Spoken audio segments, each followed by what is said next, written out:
Hello बच्चों, एक बार नया क्वेश्चन डिफरेंशियल इक्वेशन से लेके आए हैं। वैसे क्वेश्चन पुराना है लेकिन पर्टिकुलर सॉल्यूशन वाला क्वेश्चन 3 मार्क्स के लिए कितना आसान पूछा जाता है एग्जाम में वो आपको बताना है। ठीक है, ये क्वेश्चन पहली बार नहीं आया है, ये 19 और 20 में भी देखा गया है इस तरीके का। ठीक है, तो इस साल भी आने के इसके चांसेस बहुत ही अच्छे खास हैं। ठीक है, तो देखो क्वेश्चन लिखे पहले 3e⁻x tan y डिवाइड। डरना नहीं है, क्वेश्चन देखिए बहुत ही आसान क्वेश्चन है। सिर्फ लग रहा है आपको पहली बार में कैसे लगता है। ठीक है, और जो डिफरेंशियल इक्वेशन कर रहा है उसको पता है कि चैप्टर एक्चुअली में अलग चैप्टर है ही नहीं। जो आपने आज तक पढ़ा है इंटीग्रेशन और डेरिवेशन में, that is the same thing. वो डिफरेंशियल इंटीग्रेशन का ही पूरा का पूरा इसमें यूज है। ठीक है, और कुछ नया कुछ नहीं हो रहा चैप्टर में। ठीक है, जो प्रैक्टिस कर रहा है वो बच्चा जरूर जानते हैं इस बात को। ठीक है, तो आप नहीं कर रहे हो कोई दिक्कत नहीं, आप भी सीख लो। एग्जाम में 3 मार्क्स के लिए आया हुआ क्वेश्चन तो छोड़ना नहीं चाहिए। ठीक है, देखिए सबसे पहले तो वेरिएबल सेपरेबल फॉर्म हो जाएगा ये। ठीक है, तो x वाले के साइड y वाले के साइड। ठीक है, तो ये देखो या 3e⁻x tan y रखो। ठीक है, dx और इज इक्वल टू, क्या ध्यान देना ये हो गया।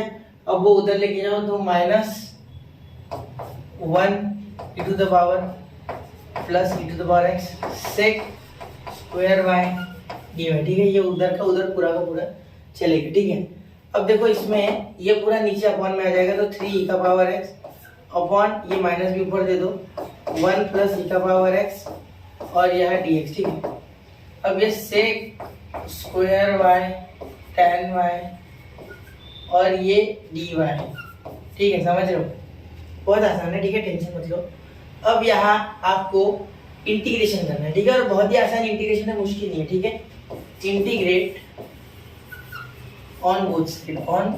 ठीक है, वो आपकी इच्छा लिखना है नहीं लिखना है, डायरेक्ट भी लगा सकते हैं। Integration -3e⁻x upon 1 plus e⁻x। ठीक है, dx is equal to integration sec square y upon tan y dy। ठीक है, अब देखने में बड़ा ही खतरनाक इंटीग्रेशन लग रहा है लेकिन एक्चुअली जो सब्स्टिट्यूशन मेथड जानता है इंटीग्रेशन की उसके लिए क्वेश्चन सॉल्व भी होगी। ऐसे देखो इसका डेरिवेटिव ऊपर बैठा है और इसका डेरिवेटिव भी ऊपर बैठा है। ठीक है, देखो मैं इसे I1 बोलूंगा, इसे I2 बोलूंगा। ठीक है, तो यहाँ मैं late I1 is equal to -3e⁻x, या -3 नहीं भी लिखा तो चलेगा, दैट इज ओके।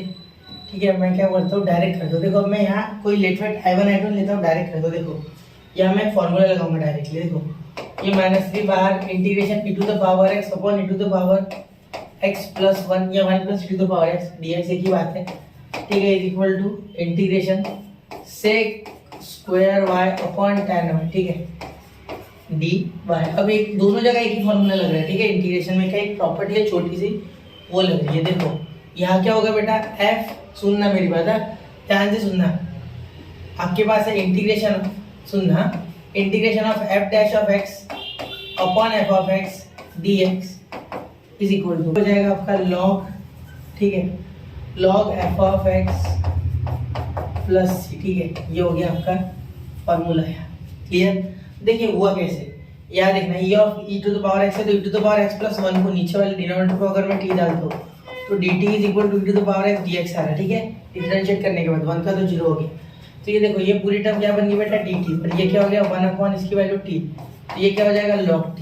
बिल्कुल ऐसे यहाँ अगर tan को t पुट करता हूँ tan y।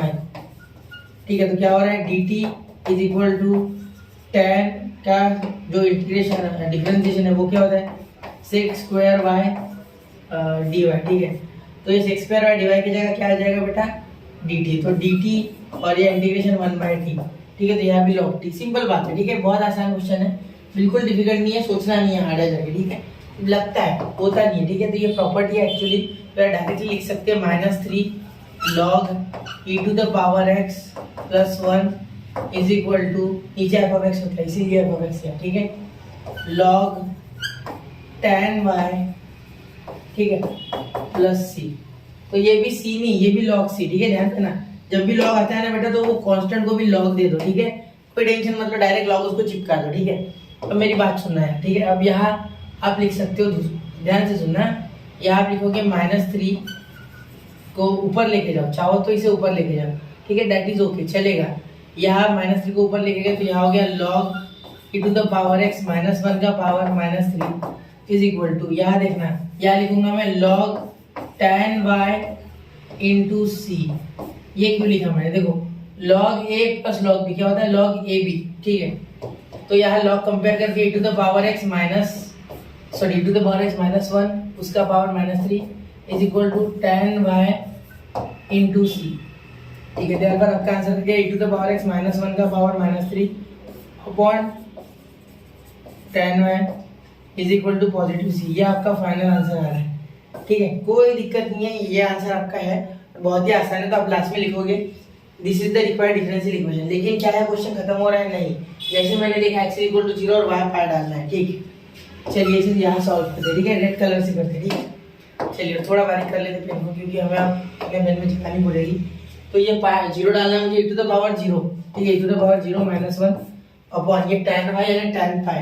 अब देखना मेरी बात सुनना, tan जो y होता है बेटा तो वो आता है 0, ठीक है, tan phi 0 y बिकॉज यहाँ बनेगा sin pi upon cos pi यानी 0/1, 0/-1 भी बोल सकते हैं, ठीक है, क्योंकि cos pi तो -1 और ये 0/-1 इज व्हाट बच्चा 0, ठीक है।